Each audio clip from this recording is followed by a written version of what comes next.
ಕರ್ನಾಟಕದಲ್ಲಿ ಸರ್ಕಾರಿ ಬಸ್ಸುಗಳಲ್ಲಿ ನೀವು ಟ್ರಾವೆಲ್ ಮಾಡಬೇಕು ಅಂತ ಹೇಳಿದ್ರೆ ಟಿಕೆಟ್ ದರ ಏರಿಕೆ ಆಗಿದೆ. ಸ್ವಲ್ಪ ಗಮನ ಹರಿಸಬೇಕಾಗುತ್ತೆ. 15% ಏರಿಕೆ ಮಾಡಲಾಗಿದೆ. ಹಾಗಿದ್ರೆ ಬಸ್ ಪ್ರಯಾಣ ಎಲ್ಲಿಗೆ ಎಷ್ಟು ಹೆಚ್ಚಳ ಆಗಿದೆ ನೋಡ್ತಾ ಹೋಗೋದಾದರೆ, ಬೆಂಗಳೂರಿನಿಂದ ಹುಬ್ಬಳ್ಳಿಗೆ 501 ರೂಪಾಯಿ ಇತ್ತು.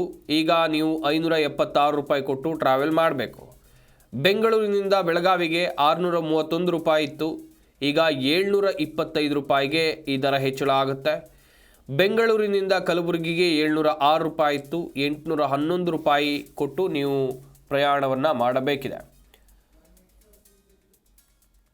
ಇನ್ನು ಮೈಸೂರಿಗೆ, ಬೆಂಗಳೂರಿನಿಂದ ಮೈಸೂರಿಗೆ 185 ರೂಪಾಯಿ ಇತ್ತು. ಇನ್ನು ಮುಂದೆ 113 ರೂಪಾಯಿ. ಬೆಂಗಳೂರಿನಿಂದ ಮಡಿಕೇರಿಗೆ 358 ರೂಪಾಯಿ ಇತ್ತು. 411 ರೂಪಾಯಿ ಕೊಡಬೇಕು. ಇನ್ನು ಬೆಂಗಳೂರಿನಿಂದ ಚಿಕ್ಕಮಗಳೂರಿಗೆ 285 ರೂಪಾಯಿ ಇತ್ತು. 328 ಕೊಡಬೇಕು. ನೆಕ್ಸ್ಟ್ ನೀವು ಹಾಸನ, ಬೆಂಗಳೂರಿನಿಂದ ಹಾಸನಕ್ಕೆ 246 ರೂಪಾಯಿ ಇದೆ. ನಂತರ ಹೆಚ್ಚಳ ಆದರೆ 282 ಆಗುತ್ತೆ.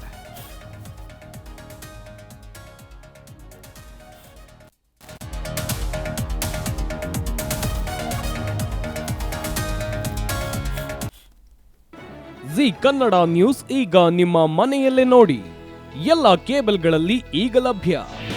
ನಿಮ್ಮ ನೆಚ್ಚಿನ ಜಿ ಕನ್ನಡ ನ್ಯೂಸ್ ಈಗ ಸನ್ ಡೈರೆಕ್ಟ್ ನಲ್ಲಿ number 292, Tata play number 1664, Jio TV number 1334, NXT digital number 30, in cable number 30, city networks 51, U digital number 162, GTPL number 17, Rockline telecommunications number 42, Shri Basaveshwara cable number 168, rural cable network 60, Vinayaka digital 57, Abhishek cable 821, city channel 53, Siddeshwara cable network 57, ವಿ4 digital infotech 628, Surya digital networks 53, Gajanan digital number 836, Malnad infotech private limited number